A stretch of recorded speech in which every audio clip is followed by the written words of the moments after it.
패널 토론을 진행하도록 하겠습니다. 이번 패널 세션에서는 패널리스트로 최용환 아몬디 자산운용 팀장님, 오승재 서스틴베스트 전무님, 조봉현 한국거래소 팀장님, 이상호 자본시장연구원 연구위원님을 모시도록 하겠습니다. 오늘 토론의 모더레이터로는 김희은 교수께서 수고해 주시겠는데요. 김희은 교수님은 현재 명지대학교 경영학과 교수로 재직 중이시고요. CFA 한국협회에서 애드버커시 위원회 부위원장을 맡고 계십니다. 그럼 김희은 교수님께 마이크를 넘기도록 하겠습니다. 네, 안녕하세요. 패널 토론의 사회를 맡은 명지대학교 김희은이라고 합니다. 이렇게 좋은 자리에 참여할 수 있게 되어서 굉장히 영광이라고 생각합니다. 오늘 이 자리에는 ESG 관련 전문가 4분을 모셨습니다. 먼저 한 분 한 분 소개해 드리도록 하겠습니다. 앞서 발표를 해주셨던 서스틴베스트의 오승재 전무님 자리해 주셨습니다. 오승재 전무님은 변호사 자격증을 취득하시고 하나금융투자 소속 변호사로 역임한 바 계십니다. AICPA 자격증도 취득하셔서 법과 금융을 모두 아우르는 전문가라고 할 수 있습니다. 다음은 자본시장연구원의 이상호 연구위원님 자리해 주셨습니다. 이상호 연구위원님은 국내 저명 학술지에 논문을 다수 게재한 바 있으시고 주요 대학에서 회계학 그리고 ESG 강의를 담당하신 바 있습니다. 현재는 ESG 공시제도 개선 TF에도 참여하고 계십니다. 다음은 한국거래소 조봉현 팀장님 자리해 주셨습니다. 조봉현 팀장님은 2001년부터 한국거래소에서 근무하셨고 또 코넬대학교에서 MBA를 졸업한 재원이십니다. 2020년부터는 ESG 지원팀 팀장을 맡고 계십니다. 네, 마지막으로 NH아몬디 자산운용의 최용환 팀장님 자리해 주셨습니다. 최용환 팀장님은 카이스트에서 녹색금융 석사를 받으시고 서스틴베스트에서 책임투자 전략팀과 녹색금융 TF에서 역임한 바 있으십니다. 2020년부터 NH아몬디 자산운용에서 ESG 리서치팀 팀장을 맡고 계십니다. 일정으로 바쁘신 와중에도 이렇게 귀한 시간 내주셔서 다시 한번 감사드립니다. 그럼 바로 패널 토의를 시작하도록 하겠습니다. 오늘 우리가 논의할 주제는 ESG 공시 의무화와 발전 방향입니다. 앞서 정승희 상무님께서도 말씀해 주신 바와 같이 한국 CFA 조사에 따르면 많은 분들께서 ESG 정보 활용의 필요성에 대해서는 모두 다 공감하고 있는 것 같습니다. 다만 ESG 정보를 실질적으로 활용함에 있어서 여러 가지 어려움이 있다라는 것도 저희가 알게 되었는데요. 따라서 먼저 ESG 정보 활용과 실질적인 어려움에 대해서 먼저 논의를 해보려고 합니다. 맨 먼저 NH아몬디 자산운용의 최용환 팀장님께 질문을 드리도록 하겠습니다. ESG 펀드를 직접 운용을 하고 계신데 투자자 입장에서 주로 고려하시는 ESG 각 부문별 핵심 이슈는 이제 어떤 것들이 있는지 궁금하고요. 또 투자 포트폴리오를 구성을 하실 때 ESG 이제 내부 평가도 이용을 하실 거고 외부 자료도 이용을 하실 텐데 내 외부 평가를 어떤 식으로 반영을 하시는지 그리고 마지막으로는 ESG 평가 과정에서 실질적으로 어떤 실무적인 어려움을 느끼시는지 답변 부탁드립니다. NH아몬디 최용환입니다. 먼저 환경사회 지배구조 부문별 핵심 이슈에 대해서 여쭤봐 주셨는데요. 사실 이런 부문별 이슈에 앞서서 사실 ESG 펀드 운영에서 그리고 포트폴리오 관리 관점에서 가장 중요한 것은 ESG 종합 등급에 대해서 저희 포트폴리오 비중, 저희 회사 같은 경우에는 70% 이상 을 포트에 채우는 방향을 잡고 있습니다. 이유는 아무리 이렇게 테마성이 좋은 종목이라고 해도 기업의 지속 가능성을 종합적으로 측정해 놓은 ESG 등급이 낮은 종목을 편입시키기 어렵기 때문입니다. 그리고 나서 이제 강조되는 그린 테마 혹은 소셜 테마, 지배구조 관련 이슈들을 주목해서 ESG 펀드 중에 저희 100년 기업 그린 코리아 같은 경우에는 그린 테마 비중을 30% 이상 계속 유지하도록 관리하는 등 엣지를 주고 있습니다. 그래서 그 부문별로 좀 말씀을 드리자면 환경 부문에서는 아무래도 다들 아시다시피 기후위기에 따른 이제 탄소 저감, 에너지 전환, 에너지 믹스의 변환과 같은 이슈가 굉장히 주목받고 있습니다. 하지만 이제 전통적인 환경이나 생태 관련해서는 폐기물 자원순환이나 수자원 이슈를 제외한 아직 그런 TNFD 같은 뭐 생물 다양성, 그리고 전통적인 수질대기 토양 관련된 오염 물질 저감 노력 등은 약간은 경시되고 있어서 그 부분들이 향후에는 더 강조가 될 것이라고 생각을 합니다. 그 사회 쪽은 컨트로버시 이슈에 시장이 상당히 주목하고 있는 것 같습니다.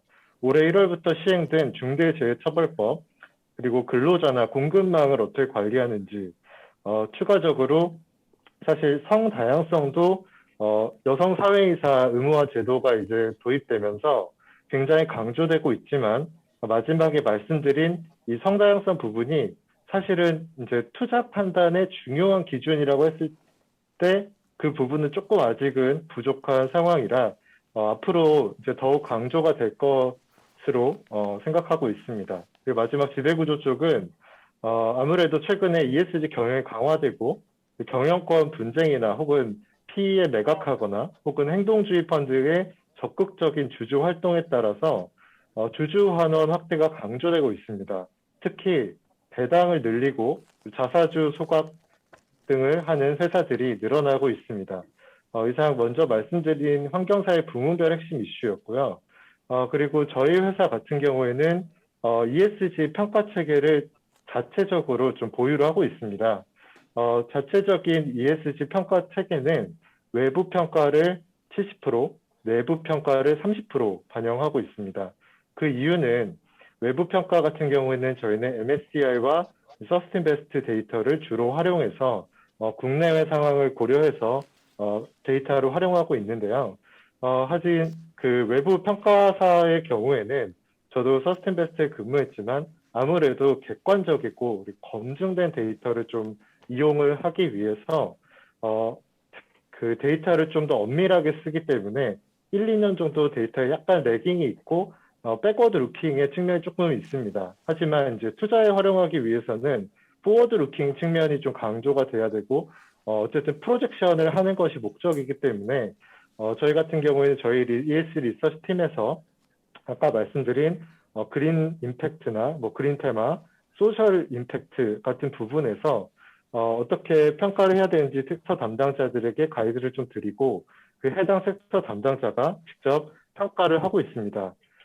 그래서 예를 들면 뭐 효성 첨단 소재 같은 경우에 아직 탄소 섬유 탱크 같은 경우에 매출액이 많이 잡히진 않지만 저희가 가능성을 더 높게 보고 점수를 좀 높게 주는 그런 사례를 들 수 있겠습니다. 그리고 ESG 평가 과정에서 실질적으로 어려움을 느끼는 부분은 세 가지가 있습니다. 먼저 데이터가 좀 부족한데요. 그냥 뭐 단순히 부족하다의 문제가 아니라 시장에서 원하는 정보랑 실제 데이터의 괴리가 좀 있습니다.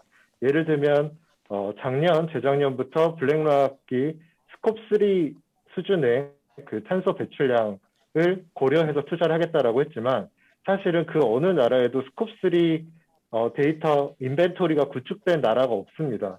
그러다 보니까 국가 차원에서도 관리가 안 되는데 평가사에서는 당연히 평가에 반영하기가 어렵고요. 그리고 특히 LCA 평가 같은 경우에는 기업도 좀 적극적으로 나서서 평가를 받아야 되는데 아직 준비가 조금 덜 됐습니다. 그래서 이런 부분에 있어서 좀 국가 측면에서나 아니면 뭐 공시 의무화 차원에서 좀 노력이 있으면 협력이 있으면 좋겠다고 생각을 하고요. 그리고 데이터가 좀 비전자화 되어 있습니다. 그래서 예를 들면 지속가능 경영 보고서 같은 경우에도 아직까지는 뭐 공시가 그 사업 보고서 회계 기준처럼 표준화되어 있지는 않기 때문에 좀 일일이 핸드 콜렉트를 좀 해야 됩니다. 그 과정에서 좀 비효율이 발생하고 휴먼 에러도 발생을 합니다.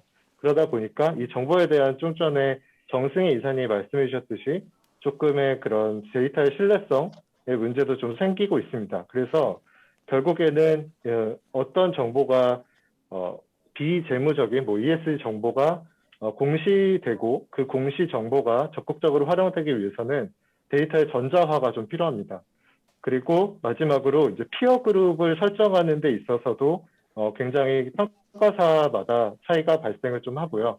피어 그룹이라 함은 뭐 산업 구분도 있겠지만 저희가 좀 느끼는 어려움은 MSCI 관점에서 섹터 구분과 서스틴 베스트에서 하는 그런 구분이 있는데 국내끼리 피어를 설정하느냐 글로벌 피어와 비교를 하느냐에 있어서 아직까지는 국내 기업들이 조금 대응이 좀 부족한 경우가 많아서 해외랑 비교했을 때 특히 MSCI 데이터를 보면 최하위 두 단계 등급에 65%의 기업이 몰려 있습니다. 그리고 최고 등급 트리플 A를 받은 기업은 네이버가 유일하고요. 그래서 특히 이제 ESG 총점 같은 경우에는 글로벌 총점 평균을 국내로 내보면 글로벌 평균 대비 한 1점 정도 낮고 특히 지배구조 쪽에서 유럽에 비해서 한 1.7점 그리고 글로벌 평균 대비는 한 0.7점 정도 낮습니다. 그래서 이런 부분들이 저희가 조금 느끼는 어려움인데 이런 걸 극복하고자 사실 지배구조 데이터 같은 경우에는 국내 평가사가 저는 더 좀 면밀하게 체크를 한다고 봅니다. 그래서 해외에서 좀 제한된 정보를 통해서 접근을 하고 아직 국내 지배구조에 대한 이해가 조금 부족해서 그런 부분들을 저희는 좀 보완해가지고 이런 점들을 극복하고 있습니다. 네, 이상입니다. 네, 답변 감사드립니다. 굉장히 충실한 답변을 주셨는데 제가 간단하게 정리를 하자면 일단 투자자 입장에서 펀드를 운용하실 때 이제 종합 등급, ESG 각 부문별 등급보다는 종합 등급을 일단 이용을 하신다라는 말씀을 주셨고 그 ESG를 종합적으로 고려한 후에 뭐 환경이라던가 지배 구조라던가 이런 테마들을 고려하신다라는 말씀을 주셨습니다. 그리고 데이터와 관련해서는 역시 데이터가 많이 부족하다라는 말씀을 주셨고 역시 전자화 그리고 표준화되는 데이터들이 필요하다라는 의견을 주셨습니다. 그럼 이어서 바로 서스틴 베스트의 오승재 상무님께 여쭤보도록 하겠습니다. ESG 관련 평가 지표가 이미 국내에만도 600여 개가 달할 만큼 많다고 하고 또 평가 그 업체도 국내에 굉장히 많은데 연구 결과에 따르면 이 평가 업체가 제공하고 있는 ESG 데이터 혹은 ESG 등급 점수의 상관관계가 0.5에서 6 정도밖에 되지 않는다라고 할 만큼 이제 이런 점들이 이제 이제 ESG 평가 지표가 일단 난립한다라는 부정적 시각이 또 존재하는 것 같습니다. 이와 관련해서 혹시 다른 평가 기관과 비교를 할 때 서스틴 베스트는 주로 어떤 지표들을 중요하게 보시는지 그래서 어떤 차별점을 가질 수 있는지 궁금하고요. 그리고 실제로 평가 업무를 담당을 하시면서 어떤 어려움들을 겪으시는지 그리고 공시와 관련해서 어떤 점들이 개선되었으면 하는지 의견 공유 부탁드립니다. 네, 먼저 좋은 질문 주셔서 감사합니다. 먼저 저희 당사 ESG 평가 체계를 말씀드리면 저희는 기업의 ESG 리스크 수준을 얼마나 잘 관리를 하고 있는지를 평가하도록 좀 시스템화되어 있습니다. 그렇기 때문에 지표의 중요성을 판단하는 기준도 이제 산업별 리스크 노출과 같은 리스크 측면이 좀 포함되어 있고요. 그런데 아시다시피 저희는 다른 평가 기관 대비 저희는 이제 지배 구조에 대한 조금 그 비중이 좀 높다라는 부분을 말씀드릴 수 있는데 그 부분은 이제 글로벌 투자자들이 한국의 기업들을 볼 때 지배 구조가 좀 투명하지 못하다라는 평가를 주셔서 이런 부분들을 저희는 그 한국 코리아 디스카운트 요인이라고 보고 있습니다. 그렇기 때문에 저희는 지배 구조, 특히 이제 지배 구조 가운데에서도 대규모 기업 집단이 갖는 리스크를 어떻게 측정하고 이런 부분들을 이제 평가에 녹여낼 것인가 라는 부분들에 대한 고민을 계속해 왔고 이런 부분을 통해서 저희는 지배 구조 관련된 고도화된 평가 체계를 계속 발전시켜 나가고 있다. 이런 부분들이 저희가 좀 특성으로 말씀드릴 수 있을 것 같고요. 또 한 가지가 이제 그러면 저희가 실제로 평가 업무를 함에 있어서 좀 어려움을 느꼈던 부분 무엇이냐고 질문 주셨는데 아까 그 정승혜 상무님께서 말씀 주셨듯이 고객들은 이제 환경 이슈에 대한 관심도가 굉장히 높아지셨습니다. 즉 지배 구조 대비 환경 이슈가 더욱 높은 그런 가중치랄까 아니면 관심도를 보여주시고 계신데 저희가 그 부분에 대한 미팅을 못 시켜드리고 있다는 것이 안타깝습니다. 그러니까 여러 가지 이유는 있겠지만 현재 아직 그 높아진 그 정보 수요에 대비 정보 공급 자체, 즉 의무 공시가 아직 활성화되어 있지 않다 보니까 그런 부분들에 대해서 여러 가지 데이터의 결집도가 많다 보니까 이런 부분들을 저희가 함부로 또 지표로 넣지도 못하고 이런 부분들이 좀 안타까운 부분이 있지만 이번에 이제 ESG 공시 의무화가 조금 더 활성화된다면 이런 부분들을 빨리 개선해서 저희 역시도 고객들한테 보다 더 양질의 데이터를 제공할 수 있도록 계속 노력을 하겠습니다. 그리고 기업 공시와 관련해서 조금 더 개선되었으면 하는 점들에 대해서 말씀 주셨는데 첫 번째로는 그 지속 가능 경영 보고서가 갖는 한계입니다. 지속 가능 경영 보고서는 이제 들어가는 비용은 꽤 높은 걸로 알고 있습니다. 그런데 그런 부분들이 이제 기업의 홍보라든지 마케팅 요소로 조금 강하게 사용되다 보니까 그런 비용 대비 이제 데이터로서의 뭐 신뢰성이라든지 효용성은 많이 떨어지고 있습니다. 그런데 향후에 이제 지배구조 보고서가 또는 이제 지속가능 대응 보고서가 공시가 의무화된다고 했었을 때 그런 부분들을 오히려 이제 효용은 낮을 수 있기 때문에 차라리 저번에 이상호 연구원님께서 말씀하신 바와 같이 이제 사업 보고서에 이제 통합을 시킨다든지 이런 방식을 저희가 좀 고려를 해야 될 때가 되지 않았나라는 생각을 갖고 있고요. 그리고 의무 공시화에 대해서 일률적으로 2025년 뭐 이렇게 하지는 말고 가급적이면 이제 글로벌 표준이 도입되는 즉시 이제 도입되도록 할 수 있다든지 그 의무 공시 그 시점을 조금 더 타이밍을 당기는 것이 필요하지 않을까. 왜냐하면 그런 부분들이 이제 기업에 부담을 드리는 것도 분명히 있지만 어떤 측면에서는 이제 글로벌 이제 공급망 차원에서는 저희가 이제 글로벌 니즈에 또 미팅하는 부분이 있어야 되기 때문에 그런 부분들은 이제 글로벌 트렌드에 저희가 조금 따라가야 될 필요가 있다고 생각을 하고요. 마지막으로 아까 말씀드린 바와 같이 이제 정부 입장에서는 하루빨리 이런 이제 IFRS 이제 그런 그 공식 표준에 따라서 국내의 사정을 정확하게 반영한 KIFRS 뭐 S 기준 이런 것들을 빨리 만들었으면 좋겠다. 이런 것이 제가 드리고 싶은 말씀입니다. 네, 답변 감사드립니다. 서스틴베스트는 이제 전통적으로 지배구조 좀 특화된 이제 정보 그 평가 체계를 갖추고 있고 또 앞으로 이제 공시 체계가 좀 더 이제 보완이 된다면 환경 관련한 정보도 계속해서 이제 제공해 나갈 것이다라는 말씀을 주셨고요. 결국 ESG 정보를 투자에 잘 반영하기 위해서는 이제 ESG에 대한 정보 공시가 이제 선행되어야 된다라는 의견으로 모아지고 있는 것 같습니다. 그래서 이어서 그럼 ESG 공시 표준안 마련과 정보 일원화에 대해서 또 논의를 해보도록 하겠습니다. 자본시장연구원의 이상호 연구위원님께 질문을 드리려고 하는데요. ISSB가 이제 ESG 글로벌 공시 기준을 이제 마련을 하고 발표를 했고요. 이에 따라서 국내에서도 이제 이 글로벌 기준을 국내에 도입해야 된다라는 의견들이 이제 모아지고 있는 것 같습니다. 또 동시에 작년 12월에 산업통상자원부가 이제 KESG 가이드라인을 이제 발표를 하면서 국내 실정에 맞는 ESG 지표를 체계를 만들어야 된다, 구축해야 된다라는 의견도 나오고 있는데요. 사실 이 두 가지가 좀 상충되는 부분이 있을 것 같습니다. 이와 관련해서 어떤 의견을 갖고 계신지 여쭤보도록 하겠습니다. 네. 우선 굉장히 중요한 질문 두 가지를 주셨는데요. 우선 첫 번째로 국제지속가능성기준위원회 ISSB의 그 기준을 좀 우리가 도입할 필요가 있느냐라는 그 질문에 먼저 답을 드리면 꼭 ISSB의 기준이 되어야 될 필요는 없지만 현실적으로 가장 나은 대안이라고 생각을 합니다. 뭐 첫 번째는 그 GRI를 제외하고 나면 대부분의 국제적인 주요 이니셔티브들이 ISSB 기준 제정에 참여를 하고 있고요. 그래서 아마 ISSB 기준이 국제 정합성을 가진 뭐 유일한 기준은 아니겠지만 상당히 글로벌리 국제 정합성을 가진 기준이 될 가능성이 높고요. 그다음에 두 번째로 우리나라가 기존의 재무보고 기준으로 국제회계 기준을 준용을 하고 있기 때문에 그 같은 IFRS 재단에서 추진하는 ISSB 기준을 비재무보고에 대한 그 정보공개 기준으로 활용을 하면 특히 요즘 이제 글로벌 추세가 재무정보와 비재무정보의 연계성을 강조를 하고 있기 때문에 유기적인 정보 생산 측면에서도 상당히 도움이 되리라고 생각을 합니다. 그리고 이제 그 반대되는 척점에서 약간 KESG 우리나라의 특수성을 반영한 그런 공시 기준이 또 필요한 것은 아니냐라는 질문을 좀 주신 것 같은데요.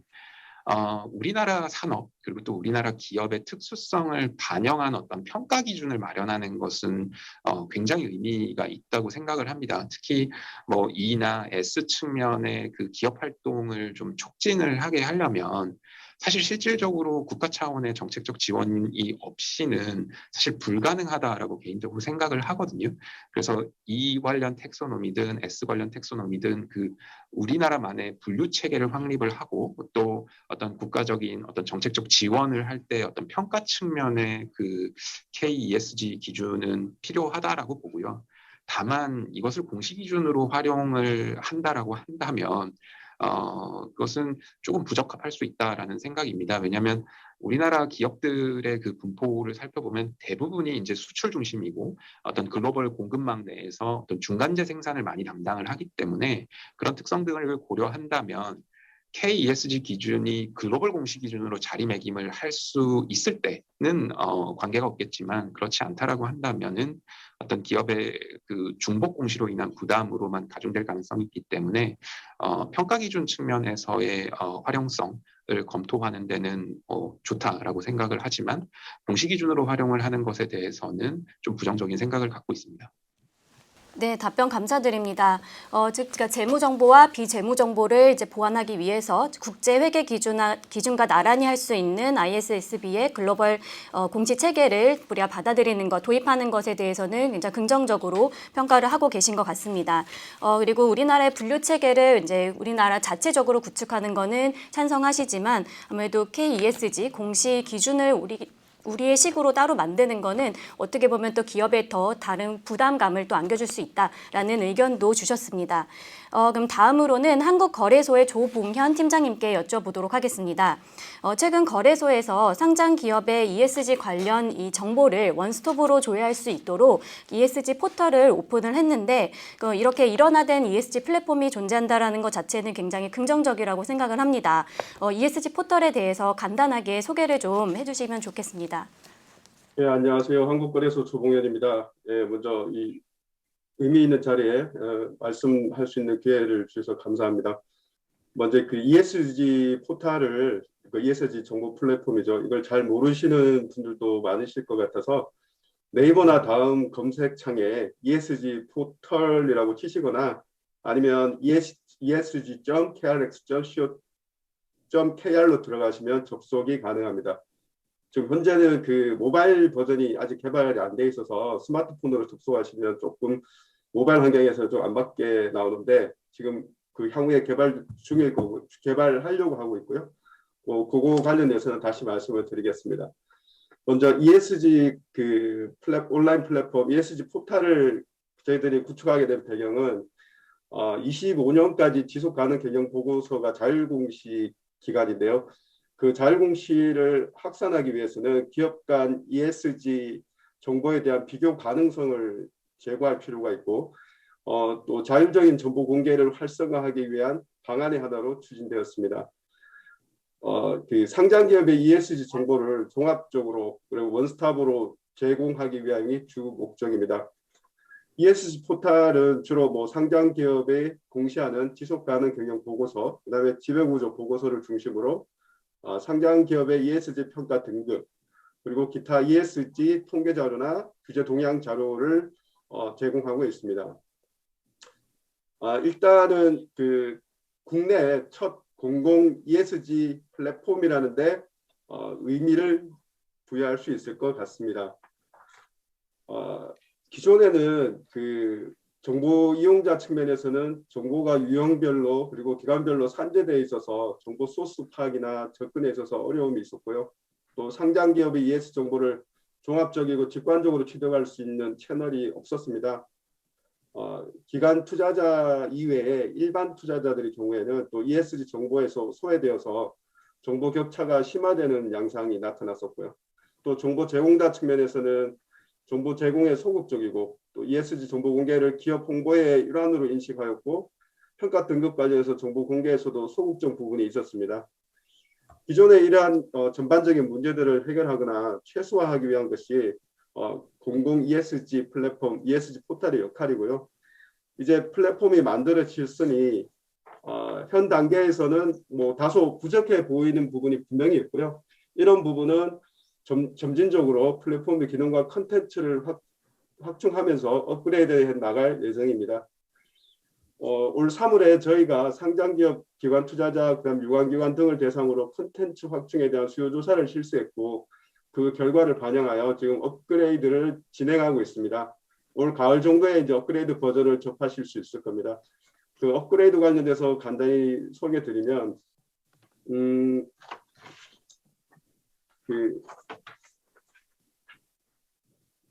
ESG 등급이 지금 현재 두 개 평가사가 매긴 등급을 제공하고 있는데요. ESG 등급을 추가로 제공할 계획이고 또 재무정보와 ESG 정보를 결합한 ESG 복합 정보를 보여드릴 예정이며 그다음 기업별 ESG 리스크 관련 뉴스를 보여드릴 예정입니다. 또 가능하다면 저희들이 지속 가능 경영 보고서가 대부분 한 기업들이 제출하는 게 한 120에서 130페이지 정도 돼서 사실 뭐 그걸 다 볼 수도 없고 보는데도 상당히 어려움이 있습니다. 그래서 뭐 포털이 접속하시거나 저희 거래소 카인드 공식 시스템에 들어오셔도 그 뭐 검색하랴 그 다운로드 받아서 열어보랴 많은 시간이 소요되는데요. 그래서 그 부분과 관련해서 저희들이 핵심 부분을 발췌해서 요약본을 보실 수 있도록 그렇게 제공할 예정입니다. 뭐 법적인 이슈가 있기 때문에 저희들이 그 보고서 하나하나를 요약하는 것은 불가능해서 그런 문제들을 피해서 기업들이 제공한 보고서를 기초로 해서 핵심 내용만 발췌한 버전을 다운로드해서 보실 수 있게 될 겁니다. 또한 지금은 PC 버전으로만 개발되어 있는데 스마트폰으로도 접근성을 제고하기 위해서 모바일 웹 버전을 같이 개발할 계획입니다. ESG 분야의 변화 속도가 지금 매우 빠르고 글로벌리 굉장히 중요한 이슈로 자리매김되어 있는데요. 우리 거래소는 ESG 플랫폼이 그 시대적 흐름에 뒤처지지 않도록 지속적으로 보완해 나갈 것입니다. 많은 관심과 이용 부탁드리겠습니다. 감사합니다. 네, 답변 감사드립니다. 많은 분들이 ESG 포털을 이용해 보셨으면 좋겠습니다. 다음으로는 공시 의무화와 제3자 검증에 대해서 논의해 보도록 하겠습니다. 2025년부터 자산 규모 2조 원 이상의 기업들에 한해서 지속 가능 보고서를 이제 의무적으로 공시해야 되고 이것이 2030년이 되면 이제 모든 코스피 상장사로 확대될 예정인데요. 오승재 전무님께 여쭤보도록 하겠습니다. 공시 의무화에 대해서 어떻게 생각하시는지 일단 여쭤보고 싶고요. 그다음에 공시가 의무화가 된다면 이와 관련해서 이제 기업체들에게 결국 부담으로 작용이 될 것 같은데 특히 이제 글로벌 기준 혹은 KESG 기준을 이제 기업들에게 일괄적으로 적용을 하게 된다면 특히 중소기업 같은 경우 ESG 대응팀을 갖기도 어렵고 이에 대해서 이제 ESG 평가 자체도 낮게 받을 수밖에 없을 것 같습니다. 이에 대한 어떤 좀 방안이 있을지 의견 공유 부탁드립니다. 네, 좋은 질문 감사합니다. 먼저 이제 ESG 공시 의무화에 대해서 어떻게 생각하냐고 질문 주셨고, 저는 이제 그 아까 발표 세션에서 말씀드린 것 같이 ESG 공시 의무화에는 전적으로 찬성입니다. 다만 초기에는 이제 그런 글로벌 공시 표준이랄까 이런 부분들이 없는 상태에서는 조금 이슈가 있겠지만 이제 그 ISSB 또는 IFRS 재단 쪽에서 이런 글로벌 공시 표준을 제한한 이상 이제 공시 의무화는 이제 빠르게 진행돼야 되는 것이 제 개인적인 생각이고요. 그렇다면 이제 기업들에게는 어떤 부담 이슈가 있을까? 저는 뭐 여러 가지 이슈는 있겠지만 첫 번째로는 이제 그 코스트 이슈가 좀 클 것 같습니다. 지금 이제 마치 지속 가능 경영 보고서를 발간해야지만 ESG 데이터를 공시하는 것으로 또는 공개하는 것으로 이해가 된다면 이제 그런 비용 부담도 있겠지만 그런 컨설팅 업체라든지 이런 인적 자원들이 매우 제한되어 있기 때문에 기업들은 매우 혼란에 빠질 것입니다. 그렇기 때문에 반드시 지속 가능 경영 보고서 외에도 다른 사업 보고서라든지 다른 형태의 보고서를 통한 이제 공시를 허용하는 것이 맞지 않나라는 생각을 하고 있고요. 그리고 또 다음 질문으로서는 그 글로벌 기준 또는 KESG가 있는데 이런 부분들이 혹시 중소기업 같은 경우에는 여러 가지 어려움이 있지 않을까라는 말씀이십니다. 네, 정확한 말씀이시고요. 다만 여기서 아셔야 될 게 저희도 이제 같은 것은 같게 다른 것은 다르게 취급해야 된다는 점입니다. 예를 들어서 중소기업을 중견기업 또는 대기업과 같은 기준에 놓고 평가를 할 수는 없고요. 저희 평가 기준 역시도 중소기업용은 아니겠지만 저희가 자산 규모를 고려한 이제 평가 체계를 갖고 있습니다. 즉 중소기업은 중소기업 간 어떤 이제 상대적 평가를 하셔야지 중소기업이 어떤 중견기업 또는 대기업하고 평가를 하기 시작하면 안 됩니다. 그렇기 때문에 그런 부분들에 대한 이렇게 평가기관이라든지 이런 쪽에서 또는 공시 기준 이런 부분들에 대해서도 당연히 그런 중소기업의 특수성을 반영한 그런 기준들이 나와줘야 될 것이라고 생각합니다. 그리고 또 한 가지만 더 말씀드리면 저희 이제 평가 기준에 있어서도 중소기업은 자기 자체로 하기 어렵기 때문에 아까 말씀드린 바와 같이 이제 대기업의 지속 가능한 공급망 관리 이제 이런 부분에 중소기업 또는 그 협력업체와 얼마나 같이 동반하여 이제 지속 가능 성과를 올리려고 노력하였는지 이런 부분들을 파악한다면 아마도 대기업이 그러한 자기 협력 업체, 서플라이 체인에 있는 그런 중소기업과 함께 이제 성장하려는 노력을 하지 않을까 싶습니다. 예, 이것으로 제 답변을 마치도록 하겠습니다. 네, 오승재 전무님 답변 감사드립니다. 방금 질문과 관련해서 제가 조봉현 팀장님께도 하나 더 질문을 드리도록 하겠습니다. 공시가 의무화된다면 이제 상장 기업들, 특히 이제 중소, 중견 기업들 같은 경우 방금 이제 말씀하신 대로 이제 부담이 커질 수밖에 없는데 거래소에서는 이런 올바른 공시 문화를 이제 유도하거나 선도하기 위해서 어떤 제도나 정책을 준비하고 계신지 여쭤봐도 될까요? 질문 감사합니다. 먼저 현재 그 상장 기업과 관련이 있거나 있을 예정인 그 국내 주요 정보 공개 제도를 짚어보고 그다음에 거래소의 제도 도입이나 개선 계획 등에 대해서 말씀드리도록 하겠습니다.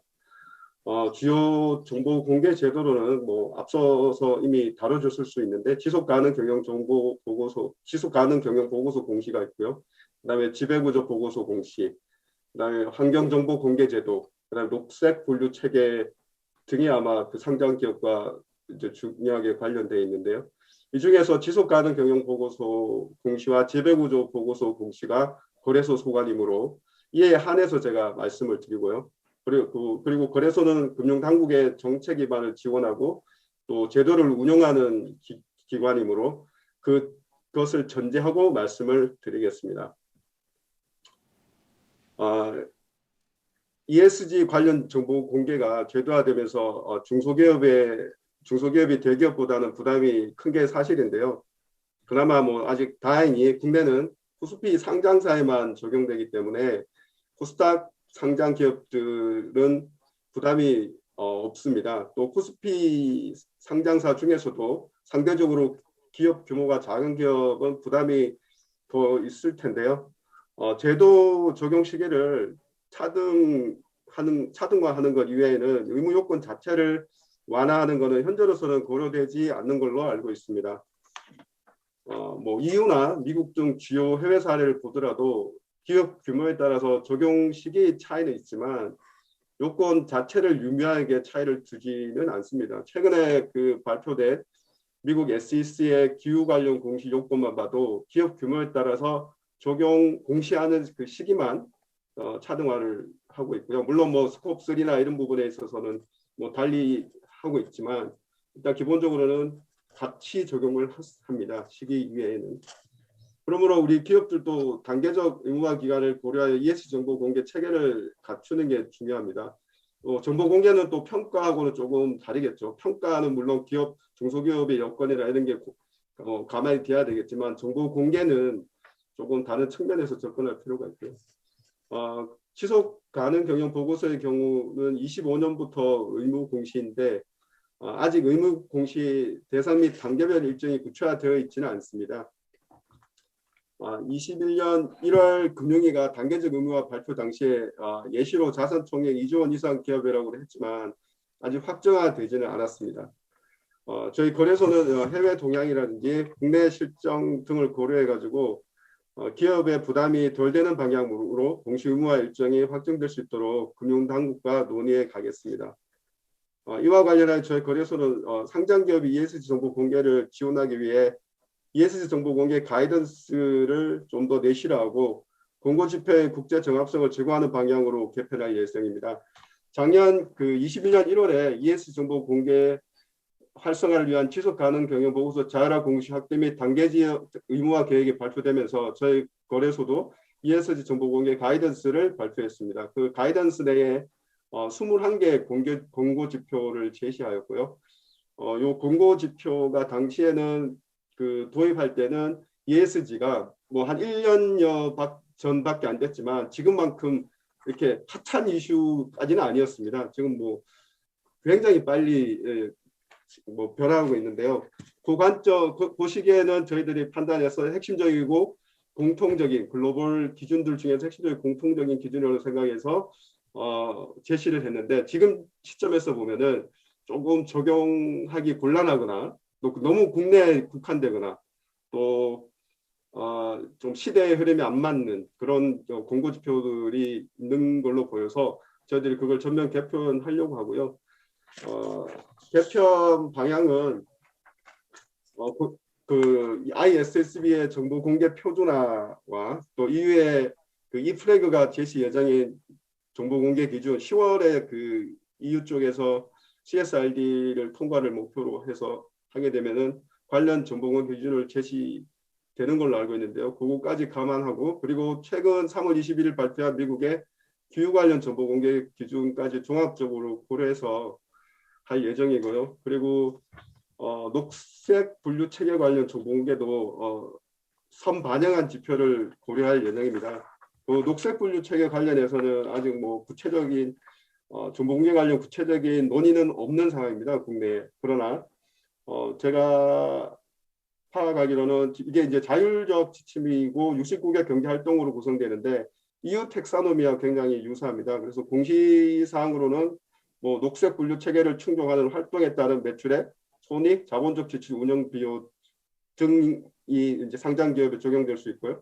그리고 금융기관에는 총 자산 포트폴리오 중 녹색 분류 체계 충족 비중과 금융 상품별 녹색 분류 체계 충족 비중 등이 적용될 걸로 이제 예상을 합니다.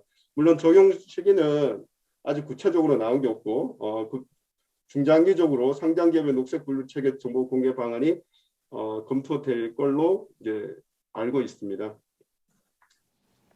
이러한 것들을 상황을 종합적으로 고려해서 저희들은 현재 저희들 ES 정보 공개 가이던스에 담긴 지표를 좀 글로벌 흐름과 국내 여건을 고려해서 구체화된 지표를 제시할 계획입니다.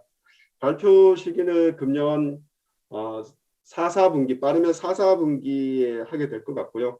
뭐 이 자리에 참석하고 계신 저기 자본시장 연구원의 이상호 박사님도 저희 이거 관련된 프로젝트에 함께 하고 계시는데 아마 뭐 그 과정에서 기관 투자자나 뭐 유관기관의 의견스러움도 있을 수 있고요. 뭐 그런 종합적인 절차를 거쳐서 최대한 상장 기업들이 효율적으로 적용할 수 있는 그런 공고 지표를 제시하도록 노력하겠습니다. 감사합니다. 네, 조봉현 팀장님 상세한 설명 감사드립니다. 다음 바로 최용환 팀장님께 여쭤보도록 하겠습니다.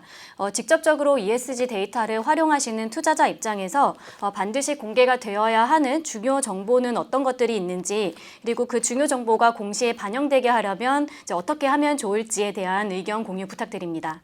네, 먼저 그 실질적인 적용에 대해서 저에게 요구를 하시는 것 같아서 적절하게 지금 흐름이 이어지는 것 같습니다.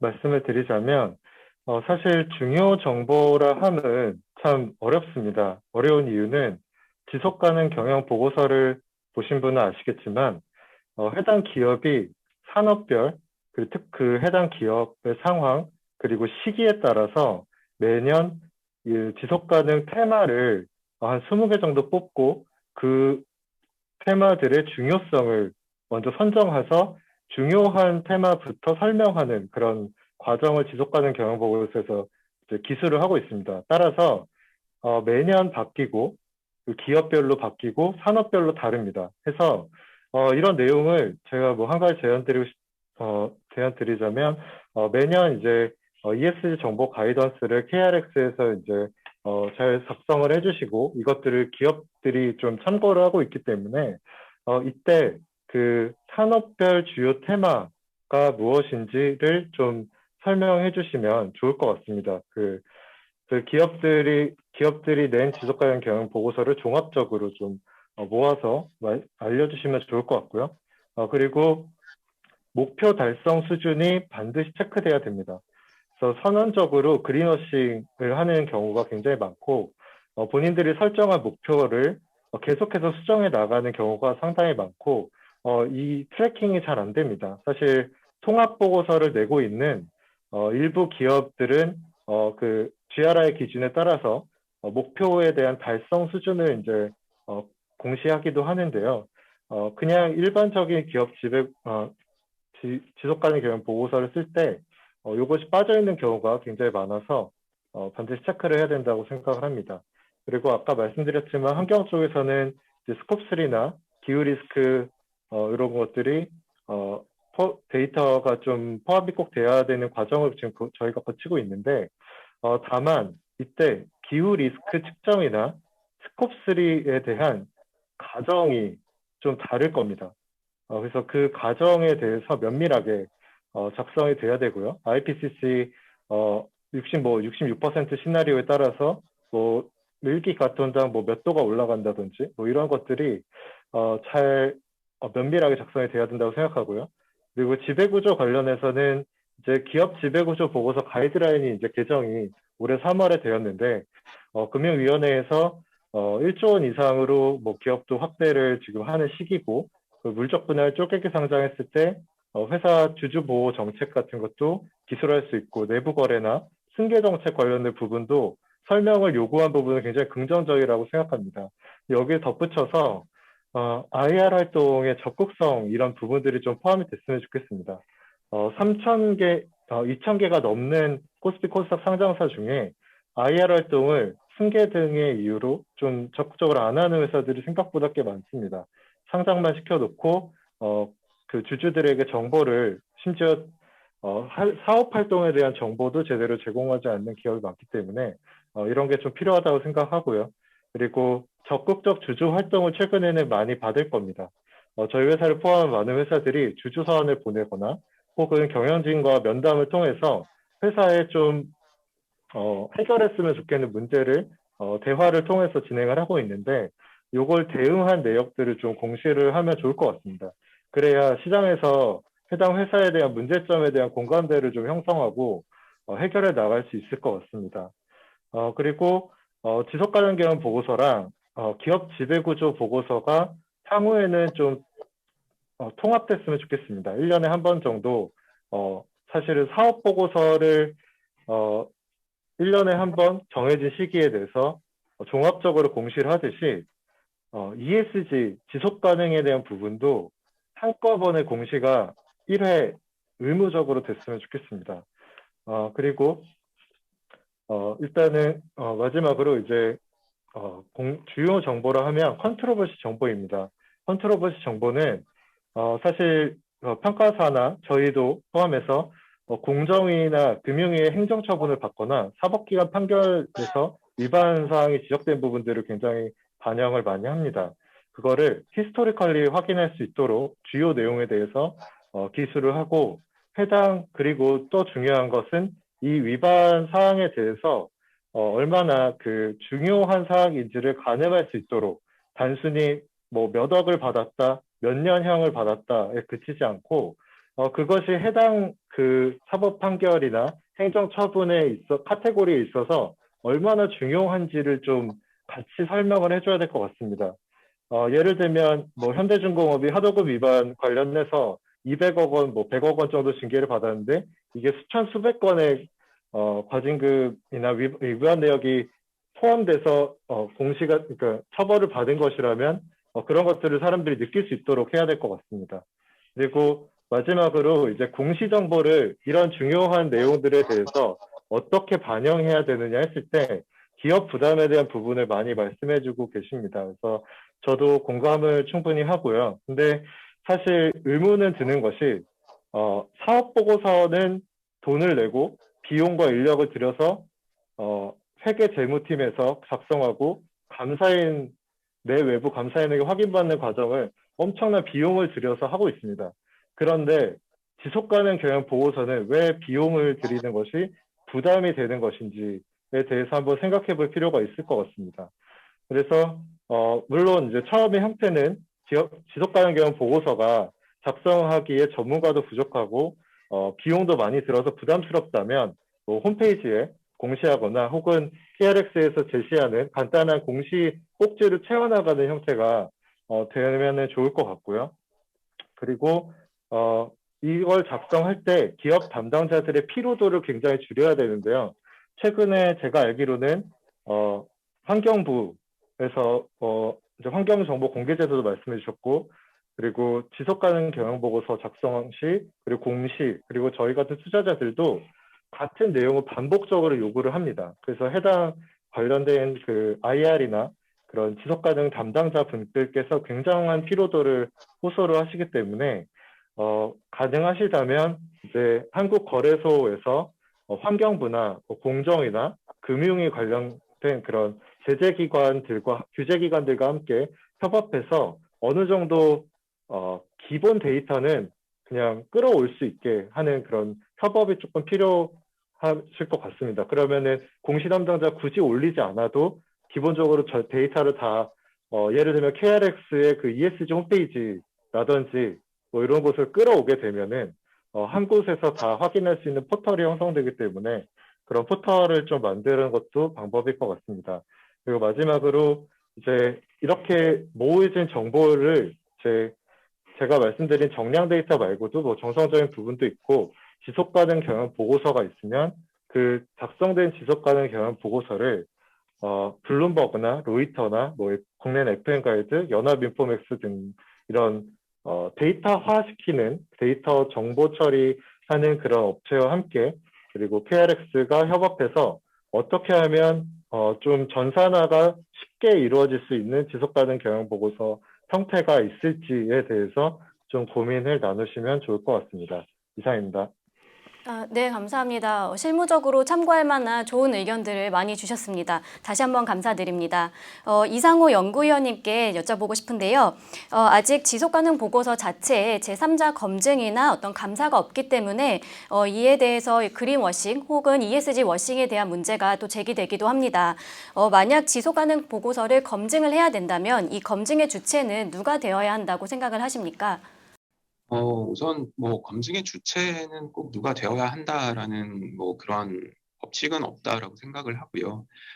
ESG 지속 가능성에 대해서 엄밀하게 판단을 하고 검증을 할 수 있는 전문성을 가진 집단이면은 누구나 다 검증을 할 수 있다라고 생각을 하는데요. 뭐 검증 주체보다 오히려 더 중요한 이슈는 이 보고 기준하고 그 다음에 검증 기준이 먼저 확립이 될 필요가 있다라고 생각을 합니다. 이 제3자 인증, 뭐 감사 이런 얘기가 나오는 것 자체가 기본적으로 이 지속가능 경영 보고서에 담긴 내용이 자칫 ESG 워싱으로 이어질 수 있지 않느냐라는 우려 때문이기는 한데요. 현재 어떤 인증제도, 검증제도 자체는 그 지속가능 경영 보고서 상에 담긴 내용의 왜곡 표시가 없는지에 대해서 검증하기 때문에 실질적으로 회사가 여러 가지 워싱 활동을 하고 그 내용을 보고서에 담지 않으면 이게 그린워싱이든 뭐 ESG 워싱이든 이런 것들을 적절히 통제하는데 전혀 효과적인 수단이 될 수가 없거든요. 그래서 우선적으로는 보고 기준이 확립이 되고 그 다음에 검증 기준이 확립이 되어야지만 우리가 ESG 워싱을 방지하는 어떤 그런 목표를 달성을 할 수 있을 것이고 그 이전에 그냥 어떻게 이 의무화를 하면 좋아지겠지라는 생각으로 의무화를 했을 때에는 정말 그냥 비용 부담만 발생하는 그런 안 좋은 결과가 나타날 수 있다라고 생각을 하거든요. 다만 이제 그 어떤 이런 체계가 갖추어지고 난 다음에 검증을 의무화를 한다라고 했을 때 그러면 어떤 주체들이 검증을 하게끔 할 거냐라는 부분은 뭐 프랑스든 뭐 이런 이탈리아든 몇몇 국가들에서 지금 일정한 자격 요건을 부여하는 방향으로 이제 제도를 만들고 있는 것으로 알고 있거든요. 그런 옵션들은 좀 고려할 필요는 있다라고 생각을 합니다. 네, 답변 감사드립니다. 인터넷상에 지금 질문이 하나 올라와서 제가 이거를 질문을 드리도록 하겠습니다. 이상호 연구위원님께 질문이 들어왔는데요. E와 S의 경우에는 정책적 지원 없이는 개선하기 어렵다라고 하셨는데 정부의 정책에 따라 달라진다면 기업들은 오히려 혼란스러울 것 같습니다. 정부의 정책에는 영향을 덜 받으면서도 기업의 자율적인 개선이 가능한 방법이 있을까요? 라는 질문이 올라왔습니다. 답변 부탁드립니다. 아주 좋은 질문 해주셨다고 생각을 하는데요. 그러니까 제가 그 E와 S에 대해서 정책적 지원을 말씀드린 부분은 어떤 공시 측면이 아니라요. 그 실질적인 활동 측면입니다. 그러니까 예를 들어서 지금 이제 신재생 에너지와 관련해서 뭐 여러 가지 국제적인 이슈들이 있지만 최근 이제 관통하는 이슈는 결국 그 원자재 가격 상승, 인플레이션이지 않습니까?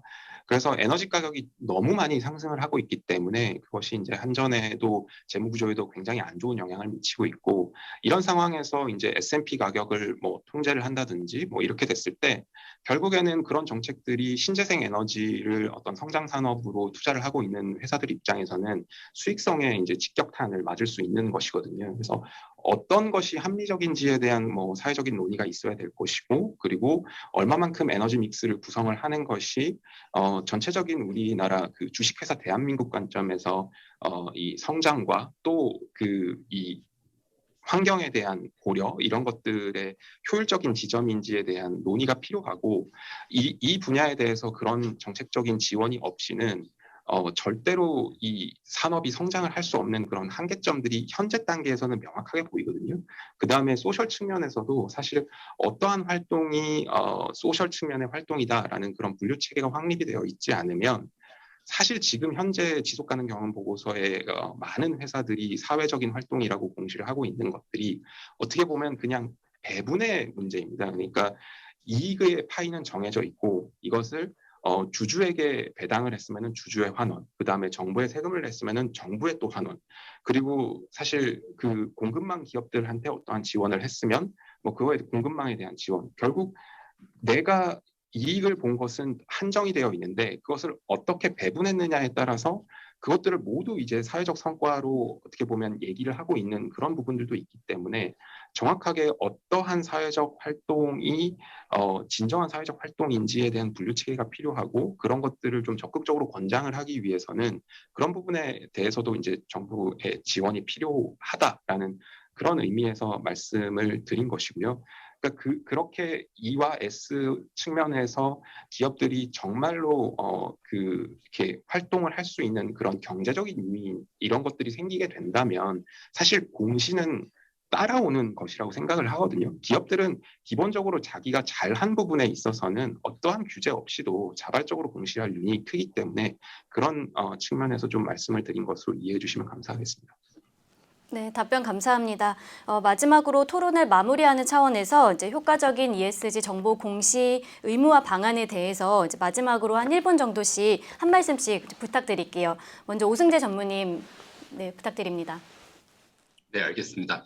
예, 저는 아까 말씀드린 것과 같이 지금 글로벌 지속 가능 공시 기준이 발표됐다는 것은 굉장히 큰 ESG 인프라의 발전에 도움이 될 거라고 보고 있습니다. 그래서 이런 부분에 대해서 저희 그 정부 관련된 다 같이 이해관계자들이 모여서 이런 부분에 대해서 발맞춰 나가면서 이제 우리도 어떻게 하면 이런 데이터의 퀄리티를 높이기 위해서 이런 글로벌 표준을 따라갈까 좀 같이 고민을 했으면 좋겠습니다. 이상입니다. 네, 감사합니다. 이상호 연구위원님. 예, 한 가지 그냥 좀 드리고 싶은 말씀은 기업들 부담이 조금 가중되더라도 사실 가치 관련성이 높은 주제에 대해서는 좀 공시가 이루어져야 하는 측면은 어쩔 수 없는 방향인 것 같습니다. 뭐 2030 NDC도 이미 법제화가 됐기 때문에 예를 들면은 탄소 중립으로 나아가는 것은 우리가 법률을 붙이지 않고서는 어떤 글로벌 기조를 우리가 어떤 반대로 갈 수 있는 그런 역량이 없이는 사실 불가능한 것이거든요. 그래서 최근에 뭐 에너지 가격이나 이런 것들이 급등함으로 인해 가지고 ESG에 대한 속도 조절이 있는 것 아니냐 뭐 이런 얘기도 나오지만 큰 틀에서의 방향성은 이미 정해져 있다라고 생각을 하기 때문에 이 정책 당국이나 이런 데서 더 신경을 써야 되는 부분은 자칫 이런 데 대비가 되어 있지 않은 기업들에 투자하는 투자자들이 정보 비대칭 상황에서 피해가 발생할 수 있다라는 점이기 때문에 그런 부분들을 중심으로 좀 공시 제도를 이렇게 보완하는 정책이 필요하지 않나라고 생각을 합니다. 이상입니다. 네, 감사합니다. 조봉현 팀장님 말씀 부탁드립니다. 예, 앞서 말씀드렸던 그 ESG 포털 관련해서는 저 최용환 팀장님께서 말씀하신 부분과 같이 사실 저희들 궁극적인 추구하는 바는 그런 ESG 상장 기업의 ESG 관련된 정보 허브, 모든 정보를 이제 담아서 원스톱으로 제공하는 정보 허브로 육성하는 게 이제 최종 목표고요. 물론 작년 12월에 이제 개발해서 아직 기간이 많이 이제 얼마 되지 않았기 때문에 그 최종 목표에 이르기까지는 시간이 더 필요하고 현재로서도 미흡한 점이 많습니다. 그래서 좋은 말씀 해주셔서 네, 굉장히 유익했고요. 그 상장 기업들도 이 ESG 포탈을 통해서 정보 공개와 관련된 필요성을 조금 더 인식하는 걸로 저희들은 느끼고 있습니다. 왜냐하면은 문의가 굉장히 많이 오거든요. 그래서 좀 더 저희들이 그런 부분에서 기여할 수 있을 것 같고 앞으로도 정보 공개 확산이 더 잘 이루어질 수 있을 거라고 보고요. 그다음에 저희들이 그 정보 공개 공고 지표를 어떻게 제시하느냐에 따라서 최소한의 지금 자율공시 기간이기 때문에 최소한의 그 정보 공개가 그 기관 투자자나 아니면 일반 투자자들 관점에서 봤을 때 유익하고 효과적인 정보가 될 수 있도록 저희들이 그 EU, 미국 그리고 또 가깝게는 일본, 홍콩 관련 제도를 모두 검토하고 금융 당국 또 관련 정부 부처 등과 논의해서 제도나 인프라를 만드는데 기여해 나가도록 하겠습니다. 감사합니다. 네, 감사합니다. 마지막으로 최용환 팀장님 말씀 부탁드립니다. 네, 감사합니다. 점점 ESG가 중요해지면서 경영도 중요하고 그 경영에 따른 투자 판단, 이게 기업 가치에 미치는 영향이 점점 커지는 것 같습니다. 그래서 이러한 자리가 만들어졌다고 생각을 하고요. 그래서 저는 핵심만 말씀드리자면 사업 보고서와 지속 가능 경영 보고서를 동일한 수준으로 그러니까 그런 인식이 올라왔으면 좋겠습니다. 사업 보고서도 1년에 한 번 무조건 내듯이 지속 가능 경영 보고서도 비용과 시간과 인력을 들여서 무조건 내는 것이 시장과 자본시장과 잘 소통을 해서 결국에는 장부 가치가 아닌 시장 가치가 높게 평가받을 수 있는 그런 기회 요인으로 인식되는 그렇게 흐름이 이어졌으면 좋겠고요. 관련된 그 디테일한 표준들은 IFRS나 관련된 기관들에서 연구를 많이 하고 계셔서 제가 말씀드리고 싶은 거는 그런 표본적인 부분 플러스 기업이나 산업과 그런 기관별 특수성을 고려하기 위해서 매년 이제 KRX에서 한 번씩은 산업별 주요 테마가 무엇인지에 대해 지속 가능 테마가 무엇인지 조금 알려주신다면은 좀 작은 회사들도 참고를 할 수 있을 것 같고요. 마지막으로 전산화에 대해서 조금 강조를 드리고 싶습니다. 그래서 최종 그 분석하는 이제 분석해서 투자하는 분들 활용하는 그런 데이터 블룸버그나 로이터 그리고 FN가이드 등등 관련된 금융 정보 툴에서 지속적으로 이제 협력을 좀 해주셔서 효과적인 그런 지속 가능 경영 보고서, 전산화되기 쉬운 지속 가능 경영 보고서가 만들어졌으면 좋겠습니다. 네, 이상입니다. 네, 감사합니다. 다시 한번 훌륭한 답변들을 나눠주신 우리 패널분들께 감사의 말씀을 드립니다. 지금까지 나온 의견들을 결국 종합해 보면 신뢰할 수 있고 일관된 ESG 정보가 이제 공시되도록 하는 것이 앞으로 남은 과제인 것 같습니다. 오늘의 논의가 이제 국내 기업들의 ESG 공시에 대한 기준을 마련하고 또 법제화하는 과정에서 도움이 됐길 바라면서 본 토론을 이상으로 마치도록 하겠습니다. 감사합니다.